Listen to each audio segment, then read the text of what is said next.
incredible story of Carol Everett, and we went to break. I mentioned that at some point you became involved in the abortion industry.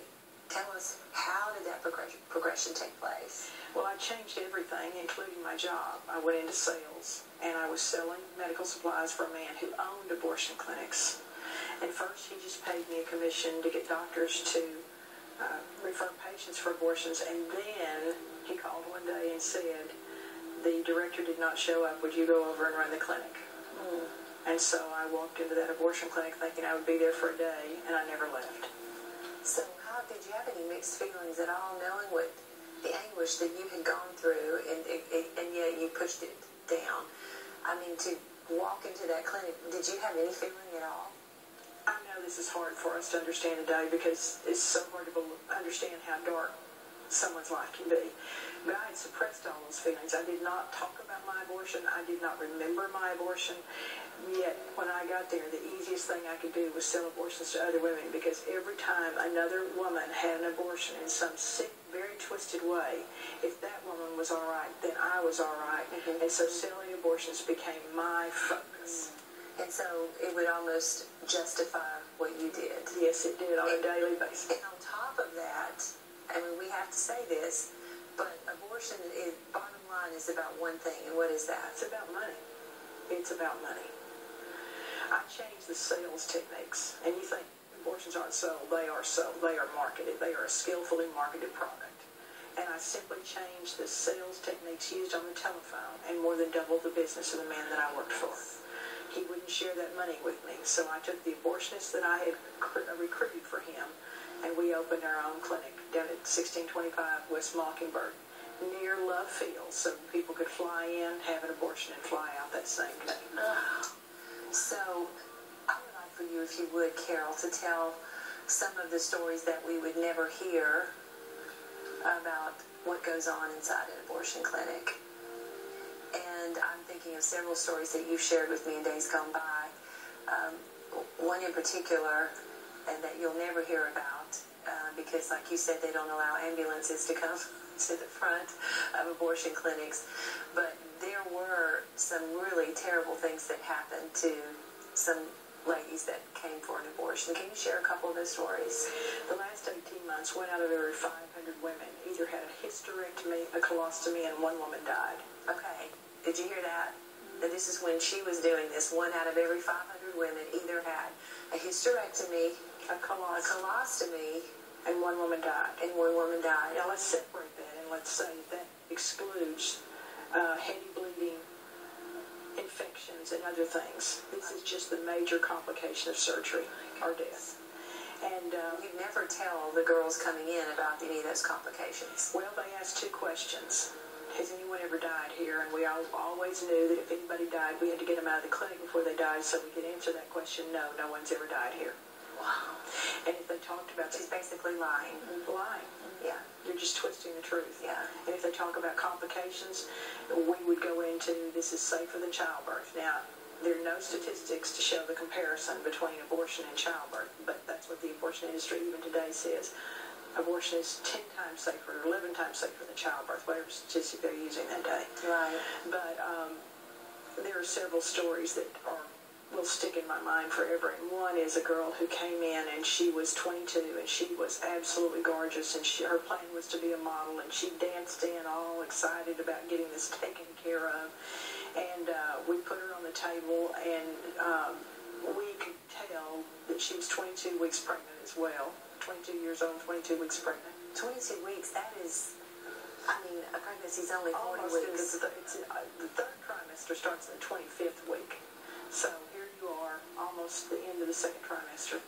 And the doctor examined her and said everything was fine, put her on the table. And my job was to hold the baby still and tell the doctor where the body parts were. The head's here, the buttocks are here. You hold the baby, because the first thing he does is that he goes in with the instruments and he punctures the sac, and then the amniotic fluid comes out and the baby is exposed.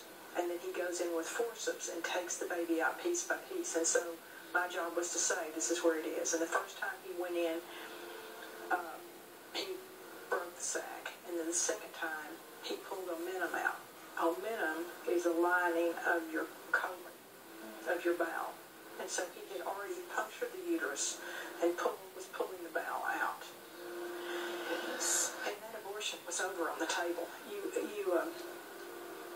can't do that blind. You can't take the risk of injuring the bowel anymore, and yet you've got a live 22-week baby inside this girl, and now she must be transported to the hospital.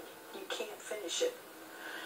And so he pushed back from the table, and we loaded her up, IV in hand, and took her to my car, because an ambulance is terrible publicity in front of an abortion clinic. In your car. In my car. And we did not take her to the closest hospital.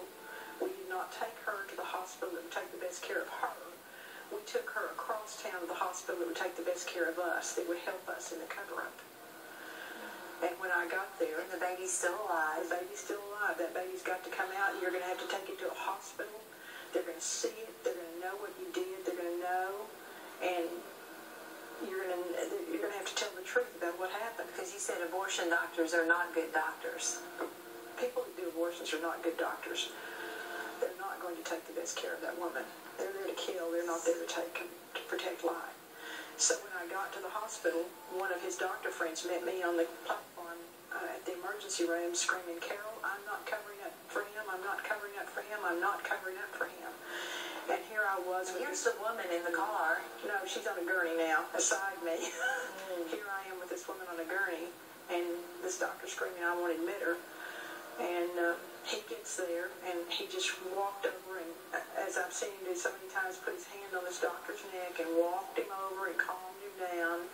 And he took her in, and 7 doctors worked on her, and they falsified the records. They said that that baby was an abdominal pregnancy. Now, if it were truly an abdominal pregnancy, that would have been nodded. We could have told it before the surgery. We would have known. There was no way that was an abdominal pregnancy. Did an abdominal pregnancy even take place with a 22-week?